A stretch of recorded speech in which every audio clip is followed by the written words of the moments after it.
Hello everyone, कैसे हैं आप सभी का हमारे यूट्यूब चैनल गुरुजी स्टडी में हार्दिक स्वागत है। हमारे चैनल को लाइक शेयर कमेंट तथा सब्सक्राइब करें और हमारे वीडियो को अंत तक देखा है। हम आपको एनसीईआरटी मैथ्स क्लास 10 से चैप्टर 14 सांख्यिकी के बारे में बताएंगे। सांख्यिकी एक्सरसाइज 14.1 सांख्यिकी के क्वेश्चन 1 से लेकर 6 तक का वीडियो हम आपको दे चुके हैं, जिसका लिंक आपको डिस्क्रिप्शन या प्ले लिस्ट में मिल जाएगा। ऐसे तो हम एनसीईआरटी मैथ्स क्लास 10 के चैप्टर 1 से चैप्टर 13 तक का एक एक क्वेश्चन का हम वीडियो दे चुके हैं, जिसका लिंक आपको प्लेलिस्ट या डिस्क्रिप्शन में मिल जाएगा। अब देखिए, हम चलते हैं क्वेश्चन 7 की ओर। क्लास 10th मैथ सांख्यिकी एक्सरसाइज 14.1 के क्वेश्चन 7 की ओर। क्वेश्चन 7 देखिए आपका क्या कह रहा है, ध्यान देंगे। कह रहा है कि वायु में सल्फर डाइऑक्साइड SO2 की सांद्रता भाग प्रति मिलियन में को ज्ञात करने के लिए एक नगर के 30 मोहल्लों से आंकड़े एकत्रित किए गए, जिन्हें नीचे प्रस्तुत किया गया है। नीचे क्या है, प्रस्तुत किया गया है। तो पहले हम क्या करेंगे, क्वेश्चन जो है उसको हम यहाँ लिख लेते हैं।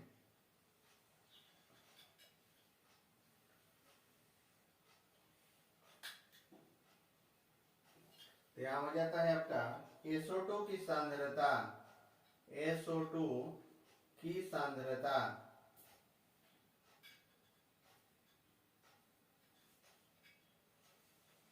इसके बाद है आपका बारंबारता।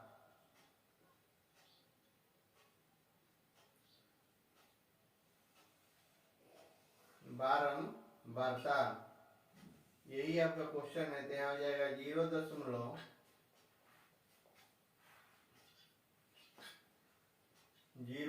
से हो जाता है आपका 0.04। कितना है आपका, 4 तक है। और फिर आपका 0.04 से है 0.08। कितना है आपका, 9। फिर 0.08 से है 0. आपका 12। फिर हो जाता है 0.12 से 0. आपका 16। 0.08 से 0.12 आपका कितना है, फिर 9 है। 0.12 से 16 है आपका 2 है। फिर 0.16 से 0.20 है, जो आपका 4 है। और 0.20 से 0.24 है, जो कि है आपका 2। यही आपका क्या है, क्वेश्चन है। अब कह रहे कि वायु में, इसको देखते हुए वायु में SO2 की सांद्रता का माध्य ज्ञात करें। SO2 की सांद्रता का माध्य ज्ञात करें। देखिए इस क्वेश्चन का हम हल कैसे करेंगे, ध्यान देंगे। अब यहाँ बारंबारता को हम F1 मान लेंगे। उसके बाद क्या निकालेंगे, वर्ग चिन्ह। वर्ग चिन्ह, तो वर्ग चिन्ह को हम X1 मान लेंगे। X1 मान लेंगे। उसके बाद हो जाता है आपका F1 into X1। F1 into आपका X1। अब आगे होगा क्या हो जाता है आपका 0.00 और 0.4 निम्न सीमा हो गया, उच्च सीमा। तो वर्ग चिन्ह निकालेंगे तो दोनों को जोड़ देंगे। उसके बाद 2 से भागा करेंगे तो आपका हो जाएगा 0.02। ये दोनों को जोड़ करके 2 से भागा करके वर्ग चिन्ह निकालेंगे तो 0.06 हो जाएगा। इन दोनों को जोड़ करके निकालेंगे तो आपका यहाँ 10 हो जाएगा। इन दोनों को जोड़ कर निकालेंगे तो दशमलव आपका 14 हो जाएगा। और ये दोनों को जोड़ करके वर्ग चिन्ह निकालेंगे तो आपका यहाँ 18 हो जाता है। इन दोनों को जोड़ कर निकालते हैं वर्ग चिन्ह तो आपका 0.22 हो जाता है। उसके बाद F1 इंटू X1 यानी 4 और 0.02 को गुना करेंगे तो आपका हो जाएगा 0.08। ये दोनों को गुना करेंगे तो आपका हो जाता है आपका 0.54। इन दोनों को गुना करेंगे तो आपका हो जाता है 0.90। ये दोनों को गुना करेंगे तो दशमलव आपका हो जाता है 28। और इसमें इसमें गुना करेंगे तो आपका हो जाता है 78.72 और 22 दूनी आपका 44। तो यहाँ इसको क्या करेंगे सिग्मा F1 और टोटल को जोड़ेंगे तो हो जाएगा आपका 30 है। अब इसके बाद यहाँ हो जाता है सिग्मा F1 इंटू X1 तो बराबर हो जाएगा आपका 2.96 2 क्या हो जाएगा 96 सिग्मा F1 इंटू आपका X1 हो जाता है। अब हमको क्या निकालना है माध्य निकालना है। माध्य निकालना है तो माध्य निकालेंगे तो कैसे हो जाएगा F1 इंटू X1 बटा में सिग्मा आपका F1 तो यहाँ हो जाएगा 2.96 बटा में आपका हो जाता है 30 से जब इसको हम भागा करेंगे 2.96 में 30 से तो आपका हो जाता है 986 आपका 86 यही आपका आंसर होगा। अब हम चलते हैं नेक्स्ट क्वेश्चन 8 की ओर। नेक्स्ट क्वेश्चन 8 की ओर कि 8 आपका क्या कह रहा है।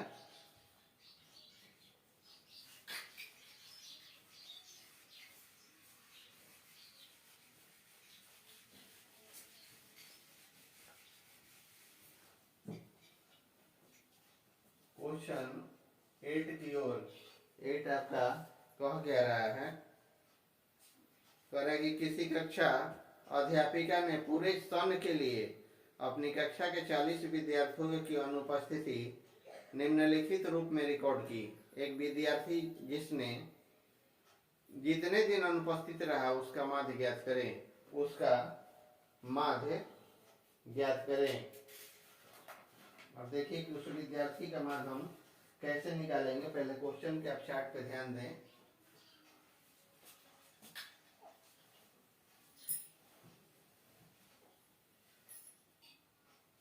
दिनों की संख्या यहाँ हो जाएगा आपका दिनों की संख्या।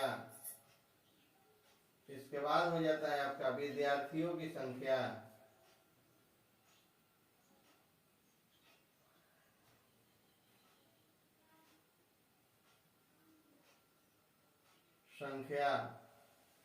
अब यही आपका क्या है चार्ट है। अब कह रहा है कि 0 से 6 तो कितना है आपका 11 विद्यार्थी है। फिर 6 से 10 तो आपका 10 विद्यार्थी है। फिर 10 से आपका 14 है तो 7 विद्यार्थी है। फिर 14 से आपका 18 है। 14 से आपका कितना है तो 20 है तो 4 विद्यार्थी है। फिर आपका 20 से 28 है तो 4 विद्यार्थी है। 28 से आपका 38 है। 28 से आपका 38 है तो 3 विद्यार्थी है। और 38 से आपका क्या है 40 है तो 1 विद्यार्थी है। अब कहना क्या कि इसी का आपको क्या करना है माध्य निकालना है। तो देखिए हमको इस क्वेश्चन का हल हम आपको कैसे कर रहे हैं ध्यान देंगे। अब ये इसको हम F1 मान लेते हैं। फिर यहाँ क्या निकालेंगे हम वर्ग चिन्ह निकालेंगे। चार्ट वही रहता है थोड़ा सा हमको सुधार करना था जिसको हम X1 मानेंगे। इसके बाद हो जाता है आपका F1 इंटू X1 तो यहाँ होगा क्या कि दोनों को जोड़ेंगे निम्न सीमा और सीमा 0 + 6 बटा में 6 बटा में 2 तो हो जाता है 3। ऐसे ही हम आपको वर्ग चिन्ह निकालेंगे तो यहाँ हो जाता है 3 6 10 का हो जाता है 16 का हो जाता है आपका 8। अब यहाँ 10 14 24 का हो जाता है आपका 12 14 और 20 34 का हो जाता है आपका 17 17 के बाद 48 का इसका हो जाएगा 48 का हो जाता है आपका 24 66 दोनों मिला के 66 का हो जाता है आपका 33 और 38 और 40 78 का हो जाता है आपका 39। जब इतना हो जाएगा, अब F1 में 101 से गुना करेंगे, 11 गुना 3 आपका हो जाता है 33, 10 में 8 से करेंगे तो आपका हो जाता है 80, 12 में 7 से करेंगे तो हो जाए 84, 17 में 4 से करेंगे तो हो जाएगा आपका 68, 24 में 4 से करेंगे तो आपका हो जाता है कितना 96, 33 में 3 से करेंगे तो हो जाएगा 99, और 39 में 1 से करेंगे तो आपका हो जाएगा 39, 39 में 1 से करेंगे तो हो जाएगा आपका 39। अब चार्ट हो गया आपका। अब इसको क्या बोलेंगे, सिग्मा F1 बोलेंगे। अब टोटल को जोड़ेंगे 11 से लेकर 1 तक, तो हो जाएगा आपका कितना 40 हो जाएगा। और ये हो जाता है आपका सिग्मा F1 इंटू X1, तो इसका टोटल गुना करेंगे तो आपका हो जाएगा 499, 499। अब हमको क्या निकालना है, माध्य निकालना है। हमको क्या निकालना है, माध्य निकालना है। तो यहाँ माध्य से हम निकाल सकते हैं, माध्य बराबर हो जाएगा सिग्मा F1 इंटू X1 बटा में सिग्मा आपका F1। सिग्मा क्या हो जाएगा F1, तो यहाँ होगा क्या कि 499 बटा में 40, 499 और बटा में आपका 40 कटा देंगे तो आपका हो जाएगा 12.475, 475, जो कि आपका क्या हो जाता है, राइट आंसर हो जाता है 12.475। अब नेक्स्ट क्वेश्चन है आपका 9, जो कि एक्सरसाइज 14.1 का लास्ट क्वेश्चन है 9।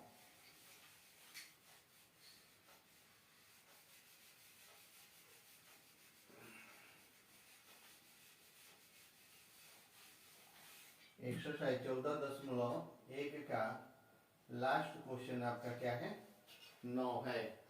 अब देखिए 9 हम कैसे बनाते हैं। देखिए क्वेश्चन आपका सबसे पहले क्या कह रहा है, कह रहा है कि निम्नलिखित सारणी 35 नगरों की साक्षरता दर प्रतिशत में दर्शाती है, माध्य साक्षरता दर ज्ञात कीजिए। क्या निकालना है, माध्य साक्षरता दर ज्ञात करना है। तो पहले हम इसका क्या करना है, चार्ट बना लेते हैं। इसका हम चार्ट बना लेते हैं कि क्वेश्चन आपका कह क्या रहा है। तो है साक्षरता दर, या हो जाएगा साक्षरता दर क्या है प्रतिशत में, हो गया। अब इसके बाद है आपका नगरों की संख्या, नगरों की संख्या,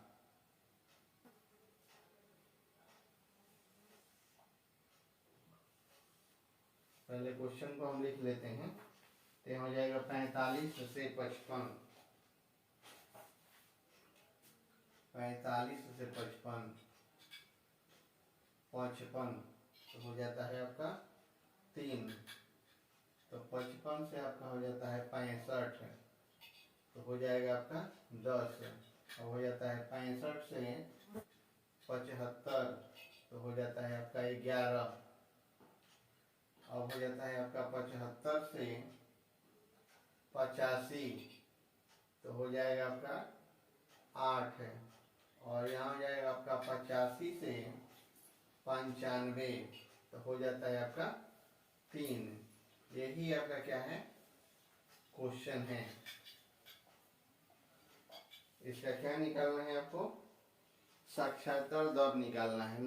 35 नगरों का साक्षरता दर आपको क्या करना है, निकालना है। अब देखिए इस क्वेश्चन का हम कैसे कर रहे हैं, ध्यान देंगे।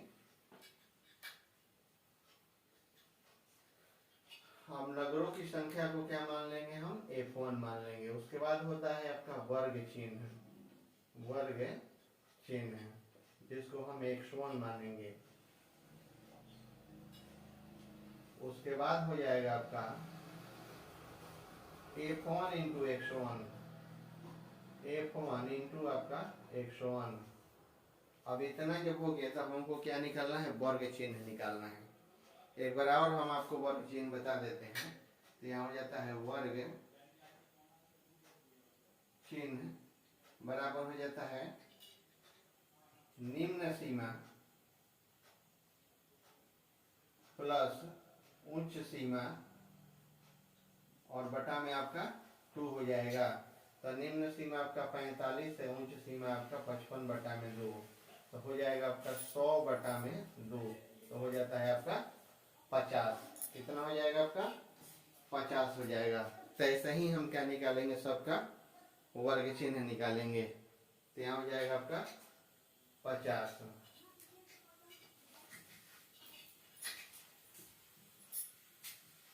अब उसके बाद 55 और 65, 55 65 120 हो गया, 120 का हो जाता है आपका 60, 75 और 65 75 हो जाता है 140 का हो जाता है आपका 70, 75 85 हो जाएगा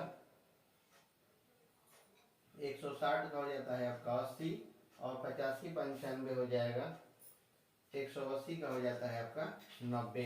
अब हमको करना है क्या कि F1 क्लियर हो गया आपका, x1 वर्ग चिन्ह क्लियर हो गया, हमको निकालना होगा F1 इंटू x1, यानी कि 50 में 3 से गुना करेंगे तो आपका हो जाएगा 150, 60 में 10 से करेंगे तो आपका हो जाता है 600, 70 में 11 से करेंगे तो 770, 11 7 77 होता है, 80 में 8 से करेंगे तो 8 64 640 हो जाएगा, और 90 में हम कैसे करेंगे 3 से तो 9 27 यानी कि 270 हो जाएगा। तो हमारा आपका साक्षात्कार का क्वेश्चन था, उसके बाद वर्ग चिन्ह हो गया और उसके बाद आपका F1 इंटू x1 हम निकाल लिए। अब हमको क्या करना है, माध्य में आता है सिग्मा F1, तो सिग्मा F1 को क्या करेंगे हम जोड़ देंगे। तो 3 से लेकर 13 तक 3 plus 10 plus 11 plus 8 plus 3 total जोड़ देंगे तब हो जाता है 35। कितना नंबरों की संख्या था 35, तो टोटल मिला के आपका 35 हो गया। अब हम क्या करेंगे, सिग्मा F1 इंटू x1, अब हम टोटल जोड़ देंगे। टोटल क्या जोड़ेंगे, 150 प्लस 600 प्लस 700 70 प्लस 640 और प्लस में 270, टोटल जोड़ेंगे तो आपका हो जाएगा 2430, 2400 आपका 30 2430 हो जाएगा। अब हम आगे क्या करेंगे, तो आगे हम इसका माध्य निकालेंगे, आगे हम इसका माध्य निकालेंगे तो हो जाएगा आपका माध्य बराबर सिग्मा F1 इंटू x1 बटा में आपका सिग्मा आपका F1, तो यहाँ दिया हुआ है सिग्मा F1 इंटू x1 तो हो जाएगा 2430, और बटा में सिग्मा F1 हो जाता है आपका 35। अब इसको हम क्या से घटाएंगे, तो यहाँ 35 से हम ऐसे घटा देते हैं, तो 35 से घटाएंगे तो आपका हो जाएगा, हो जाता है 69 42 834, 69 42 आपका 834, यानी कि इसको हम लिख सकते हैं 69 आपका हो जाता है 43%, जो कि 35 नंबरों का साक्षरता मार्ग है, और यही आपका क्या है राइट आंसर होगा। अगर वीडियो अच्छा लगे तो हमारे YouTube चैनल गुरुजी स्टडी को सब्सक्राइब करेंगे और हमारे वीडियो पर बने रहेंगे। हम आशा करते हैं कि आप स्वस्थ होंगे, मस्त होंगे और जबरदस्त तरीके से अपना मैट्रिक परीक्षा बिहार बोर्ड एग्जाम की तैयारी करते होंगे। उसी एग्जाम की तैयारी की दृष्टि से सांख्यिकी का ऐसा क्वेश्चनों का हल आपको दिया जा रहा है, जिससे आप बिहार बोर्ड एग्जाम में सभी क्वेश्चनों का हल कर सके। और बिहार बोर्ड एग्जाम में 14 से 15 अंक जो आते हैं इस चैप्टर से अंकों का क्वेश्चन, उसका हल करके क्वेश्चन का हल करें।